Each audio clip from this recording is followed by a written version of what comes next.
¿Qué tal, amigos? Bienvenidos nuevamente a En Contexto. Yo soy Vania Tais y el día de hoy vamos a conversar con José Ignacio Beteta, el director de Piensa.pe, que está desmintiendo muchísimas de las falacias y de las medidas populistas que está aplicando el gobierno de Perú Libre. Todo esto y mucho más aquí en Contexto. En Contexto llega gracias a Fundación Naumann, Universidad César Vallejo y Los Portales. Y como habíamos anticipado, estamos de vuelta aquí en Contexto con José Ignacio Beteta, que es director del portal Piensa.pe y que ha estado poco a poco desmintiendo quizás algunas de las propuestas y medidas que ha ido tomando el gobierno de Perú Libre. Entonces quisiera darte la bienvenida, José Ignacio, y que me cuentes un poco, por ejemplo, ¿no? ¿Cuáles son las falacias que has encontrado en este intento desesperado de renegociación en Camisea? Bueno, la primera falacia es esta de que el pueblo va a recibir un gas más barato y que se va a masificar el gas si es que se renegocia el contrato. El pueblo ya sabe además que los políticos mienten y incluso la población que no paga muchos impuestos y quizás no se interesa mucho en la política, igual sabe que los políticos mienten. Y ya se está dando cuenta de que este grupo, estos compañeros de ruta, ¿no? Bellido, Cerrón, Castillo, porque son compañeros de ruta, digamos, también están mintiendo, o sea, no tienen nada de nuevo como políticos, ¿no? El gas de Camisea, que más vale y el que más se puede masificar, Vanya, es el gas natural, que se usa poco y se devuelve, se reinyecta al reservorio, y ese gas natural es mucho más barato y es mucho más utilizable para el comercio, para familias, digamos, para la industria. El gas licuado de petróleo es caro, ya no vale la pena invertir en infraestructura en gas licuado de petróleo. Evidentemente todavía hay un 40%, 35-40% de las familias peruanas que usan gas licuado de petróleo y otros servicios más. Pero ya no, o sea, si uno quiere en verdad que el pueblo tenga gas barato, tiene que ser el gas natural. Y si uno quiere que el gas llegue a las casas, es el Estado el que tiene que tender las redes junto con el sector privado para que haya más masificación. Pero ninguna de estas dos cosas tiene que ver con la renegociación del contrato. El contrato fue firmado en un momento, luego se firmaron algunas adendas, hubo un contrato nuevo.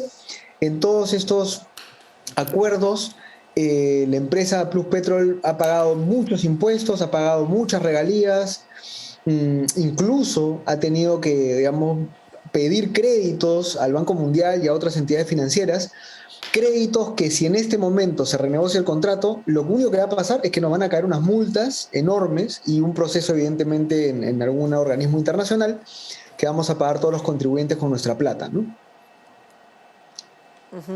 Ahora, el señor Harold Forsyth ha dicho textualmente que todos los contratos del tipo como el del gas de Camisea, por ejemplo, son susceptibles a renegociarse porque las cosas cambian de acuerdo a la fecha original en la que se firmaron. Para eso se sientan las partes a actualizar el contexto. Entonces, quiere renegociar por contexto. ¿Eso es posible? O sea, ¿y cuánto va a afectar finalmente el precio del gas para las familias peruanas?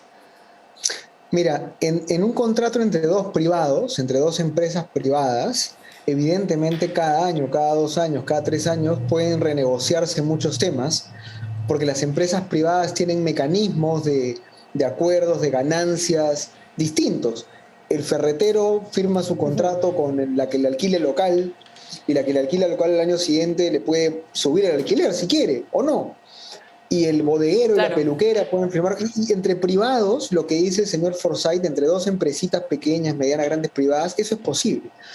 Cuando el Estado firma contratos con una empresa privada, ya sea de concesión, una alianza público-privada o un proyecto de exploración o explotación como estos, que son proyectos grandotes, grandes, no es así, pues, porque la corrida financiera que se hace, la inversión que se hace, la proyección que se hace, no es a 2, 3, 4 años, es a 30, 40, 50 años. Entonces no es verdad lo que dice el señor Forsyth. No es que cada 5 años, cuando cambie un gobierno, ¿no? el Estado va a decir, bueno, las cosas cambiaron porque hoy día el verano duró pues, 3 días más, así que vamos a renegociar el contrato. Eso es mentira. Lo que está diciendo el señor Forsyth es mentira, está confundiendo a la gente. Ahora, lo que es verdad es que hay un tema importante aquí con los contratos que ha firmado el Estado con el sector privado, y hay que decirlo, ¿no? En los últimos 5 o 6 años hemos tenido escándalos como los de Odebrecht, como los de Graña, el Club de la Construcción. Entonces, es fácil agarrarte esta narrativa de renegociamos contratos con los privados porque los privados siempre nos han sacado la vuelta.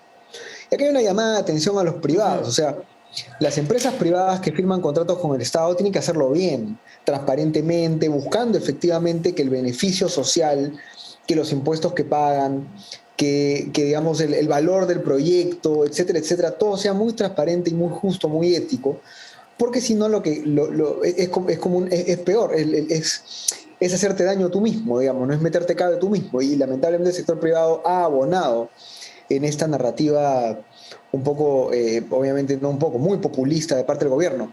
Y otro tema, ¿ya? ¿Cómo está funcionando este gobierno, Vanya? Bellido, Bermejo, Cerrón, Boluarte, Castillo, lo repito, son compañeros de ruta. Entonces, cuando Bellido sale y dice vamos a expropiar o nacionalizar, Castillo modera el discurso. Cuando Bellido dice vamos a hacer cuestión de confianza, Castillo no dice que no, pero modera el discurso. Luego Cerrón dice otra cosa, luego Bermejo dice otra cosa, luego Boluarte dice que todos están alineados. Ellos están trabajando ahorita, y es bueno entenderlo, como si fueran la junta directiva de una comunidad. He trabajado 15, 20 años en proyectos sociales y sigo trabajando en eso. Como parte de mi chamba, sigue siendo trabajar en proyectos de desarrollo sostenible en zonas rurales. Y yo te puedo dar fe de que la forma de política que se hace en el campo, la política que se hace en el campo con comuneros, con sindicatos, con frentes de defensa, con mesas de diálogo, es así. Castillo no es el más poderoso de ese grupo. Castillo sabe que tiene un rol como el presidente de la junta directiva de una comunidad. Y mañana no le va a tocar ese rol. Mañana él será un sindicalista más, y accidentalmente o a propósito le ha tocado compartir el poder con estos otros comuneros, con estos otros sindicalistas, que no es nada despectivo, ojo, es una forma de hacer política. Entonces, a lo que voy con esto es acostumbrémonos, ¿no? A que ellos van a empezar a tener estas actitudes como si fueran comuneros, como si fueran sindicalistas, en donde se van repartiendo el poder, van diciendo cosas que a veces no suenan similares o alineadas, pero que no se contradicen ni se separan entre ellos. Y así van tirando y aflojando, amenazando a la empresa, luego ya no tanto, luego la amenazan de nuevo, luego ya no tanto, luego amenazan al Congreso, luego tranquilo, no pasa nada, y así van meciéndonos, digamos, en una negociación constante. Esa es la típica de una comunidad rural que negocia con una empresa extractiva, por ejemplo. Todo el tiempo están negociando. Firman un acuerdo de servidumbre para compra de tierras, a los 2 años quieren firmarlo de nuevo, y a los 2 años quieren firmarlo de nuevo, porque quieren mejores condiciones, porque quieren más plata, porque quieren tal cosa, tal cosa. Es una forma de hacer política que tenemos que entender, porque no es la política tradicional de Palacio de Gobierno, digamos, y de Lima, ¿no? Ahora, hay varias publicaciones que justamente exponen este tipo de cosas. Han hecho una específica en la que hablan de empresas fantasma y contratos fantasma, que la Contraloría ha identificado, ¿no? Entonces, quisiera que nos cuentes quizás un poco más de esto, porque esto se da sobre todo en regiones, tengo entendido. Y la verdad es que muchos ignoran quizás como los negociados que tiene el gobierno con justamente estos actores fantasma. Entonces, ¿puedes explicarnos un poco para que estén en contexto? Mira, hay proveedores, Piensa.p, el proyecto de comunicación que tú sabes dirijo, ha abierto una unidad de inteligencia hace 2 semanas, que es una unidad de investigación, digamos, ¿no? Más especializada. Y es interesante ver cómo estas empresas fantasmas, número uno, son un mecanismo, digamos, de generación de dinero, ¿no es cierto?, de lavado, en verdad, de dinero. Pero además, sí hay varias empresas pequeñas, regionales, que están proviendo y están dándole plata a Perú Libre para hacer todas sus campañas estas de asamblea constituyente, trabajo en radios, articulación con sindicalistas y comuneros que viajan, se vienen a Lima, a la PCM, y se reúnen todos los días con el señor Bellido para prometerse, planificar cosas. O sea, la mafia de Perú Libre ya no es solamente una mafia de los dinámicos del centro. Este modus operandi de Claro. tener proveedores que te pagan la cuenta, de generar plata que se desvía del Estado, que te aseguro que eso lo vamos a descubrir en breve, no solamente nosotros, sino cualquier unidad de investigación relativamente decente, va a empezar a encontrar cómo del dinero del Estado empiezan a financiar campañas y acciones antisistema, ¿no? de este gobierno. Entonces ya se trasladó, Claro. la mafia de los dinámicos del centro ya se trasladó al gobierno. Y los familiares, los Claro que amigos... sí. José Ignacio, ¿no? Sí. vamos a hacer una breve pausa, pero vamos a seguir justamente a la vuelta con este tema porque es realmente importante que la gente entienda cuál es el rol de todos estos actores fantasmas en el gobierno. Ya volvemos.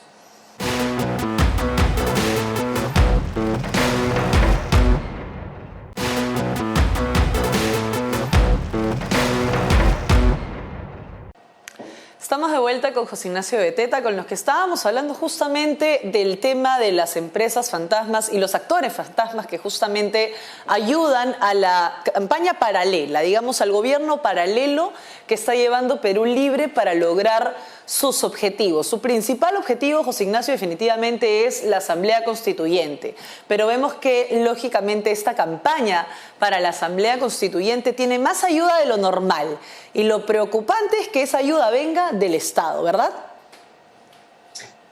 Pues claro, por supuesto. A ver, el problema, digamos, de este modus operandi de este gobierno es que ya están empezando, como te decía, a tomar el Estado. Mira, han copado Petroperú, ¿ya? Petroperú es una empresa que conozco muy bien. Claro, pero digamos, en cuanto a caja chica, en cuanto a plata, lo primero que tenían que hacer era tomar Petroperú, ¿ya? Cuando tú tomas Petroperú, tomas el área de logística y de compras de Petroperú. El área de logística y de compras de Petroperú es probablemente de las más corruptas del país, ¿ya? De la entidad pública que se te ocurra. Y alguna vez le preguntaron a un ex ministro de Economía, que no puedo decir cómo se llama, le preguntaron así tal cual: si tú quisieras tomar el Estado para robarte la plata, etcétera, etcétera, y hacer fechorías, ¿dónde está la plata? Y este exministro dijo: en Petroperú. Ahora, no es casualidad que además de Petroperú, ahora estén tratando de tomar Camisea. ¿Dónde está la otra caja chica del Estado peruano? Camisea. Camisea tiene una infinidad de proveedores, una cantidad de dinero enorme por la facturación que tiene, ¿no? Y luego el tercer lugar es Las Bambas. Y Las Bambas, que es la otra... es la otra fuente de dinero enorme que tiene. O sea, los tres proyectos más grandes del país en cuanto a caja, en cuanto a dinero, son Petroperú, Las Bambas y Camisea. Después ya vienen las de Cerro Verde, las de Buenaventura y las otras mineras que son medianas grandes, que no. Estos saben a dónde están buscando la plata, pasando al tema un poco de la ruta de las facturas y todas estas cosas, ¿no? Entonces, cuando uno ve el modus operandi que ellos tienen es: voy ahí es donde está la plata. Voy a donde está la plata. Claro. ¿No? Entonces, claro, en este momento, todo lo que pasaba en el gobierno regional de Junín, con estas empresas que coimeaban, digamos, que pagaban cupos, etcétera, etcétera, lo que ha hecho Vladimir Cerrón y Bermejo, y esto ya es casi afirmable, ¿no? Han extendido su red de proveedores y de aliados corruptos, obviamente pequeños empresarios regionales, que están en Ancash, que están en Arequipa, están en Puno, están en la Sierra, y estos empresarios proveedores corruptos están empezando a financiar estos actos de Perú Libre. ¿A cambio de qué? A cambio de obras, ¿no? A cambio de licitaciones, a cambio de proyectos de inversión o consultorías, ¿no? Entonces, ya esto, digamos, esto es un narcoestado, ¿no? En 60 días ellos han convertido al Estado peruano, lo están convirtiendo en un narcoestado corrupto, digamos, ¿no? Sí. Claro. Entiendo que ahora, además, obviamente la situación que tiene el BRAEM está muy agitada, pero ¿cómo harían para legalizar el dinero de este narcotráfico? Porque lógicamente sabemos que llega el dinero, llegan las armas, llegan todo lo que ellos necesitan, pero tienen que de alguna manera legalizar ese dinero haciendo lavado. Entonces, ¿el Estado de alguna manera podría involucrarse con esta fechoría? Lo que pasa es que el Estado no lo hace directamente, sino que ese dinero va, como te comentaba yo, directamente a operadores que tienen, digamos, el Estado. Te pongo un ejemplo. Todo este problema de las bambas, ¿ya? Está manejado por un asesor, hay un grupo de asesores, abogados, que están asusando a las comunidades de la zona de Cusco, Apurímac, de Arequipa, ese corredor minero del sur. Y este operador, digamos, legal, está asusando a la población para que todo el tiempo esté pidiendo negociar, renegociar, paros. Ahorita hay paros y renegociaciones en, yo te diría, 9 o 10 proyectos mineros importantes. ¿Quién paga eso? Eso no lo puede pagar el Estado. Entonces lo que hacen estos señores es, buscan el dinero, como te digo, de estos proveedores del narcotráfico, y con ese dinero empiezan a pagar campañas en radios, ¿no? Con las cancioncitas de la Asamblea Constituyente. Claro. El Estado nunca va a financiar, sería el colmo, digamos, serían bien descarados, pero... No, lógico, no puede. Claro, pues sería un punto, o sea, cometerían un gran error y se pondrían ellos en juego, ¿no? Pero sí tienen la posibilidad de coordinar con emisoras y radios locales, con abogados en provincias, con empresas de transporte para que muevan a todos los comuneros y los lleven a hacer un paro, un conflicto en un lugar. O sea, la plata se lava. La plata se lava facilito, porque finalmente, acuérdate que en zonas rurales, en el ámbito rural, el 90% de la economía es informal. El 90%. O sea, en zonas urbanas Exacto. La informalidad llega al 70-75%. En zonas rurales la informalidad es el 90%. Ahí la SUNAT no sabe ni siquiera qué está pasando. Entonces es muy fácil lavar dinero y activos por estos lugares, ¿no?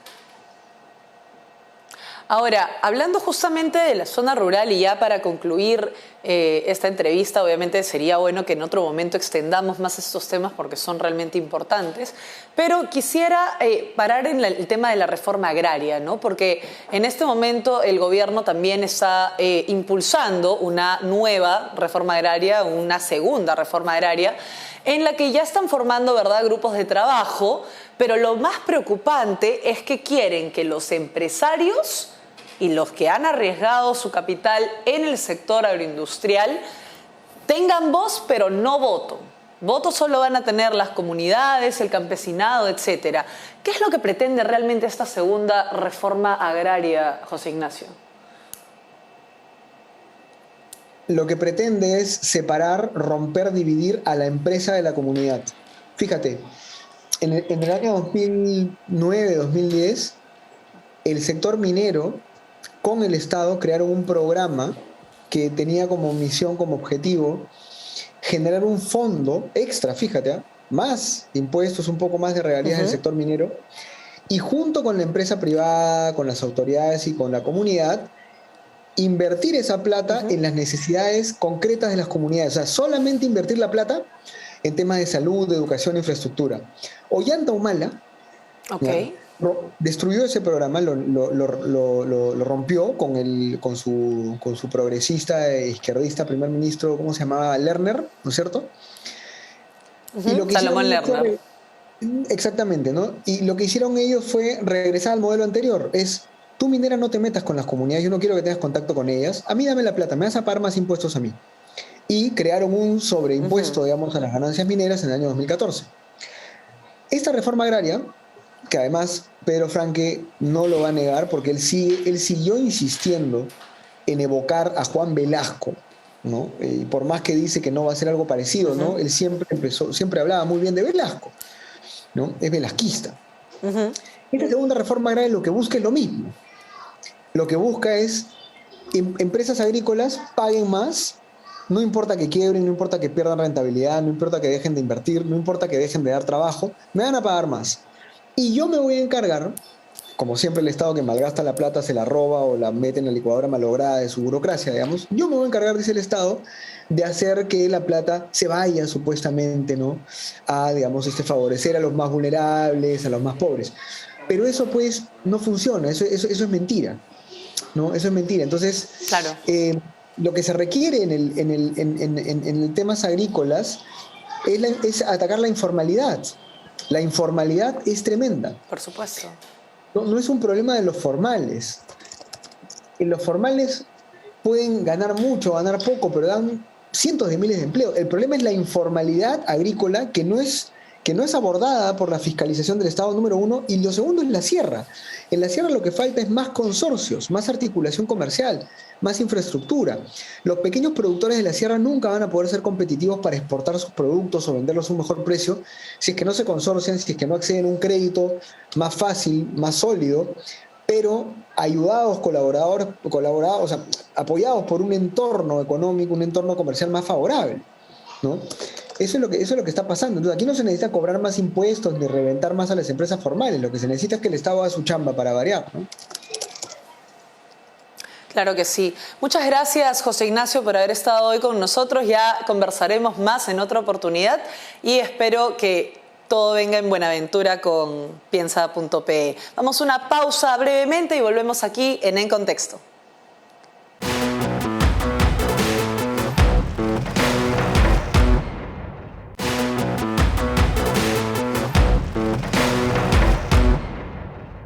Estamos de vuelta aquí en Contexto y sería bueno que reflexionemos sobre estos aportes fantasma y de dónde aparecen estos financiamientos irregulares para las campañas paralelas del gobierno. Tenemos que estar atentos a esto, sobre todo en regiones. No olviden seguirnos en nuestro canal de YouTube. Aquí pueden encontrar absolutamente todos los programas de En Contexto. Háganle clic a suscribirse y hagan clic también en la campanita para que sepan cuando aparece un nuevo video. Conmigo será hasta el día de mañana. Muchísimas gracias por estar con nosotros. Chao. En Contexto llega gracias a Fundación Naumann, Universidad César Vallejo y Los Portales.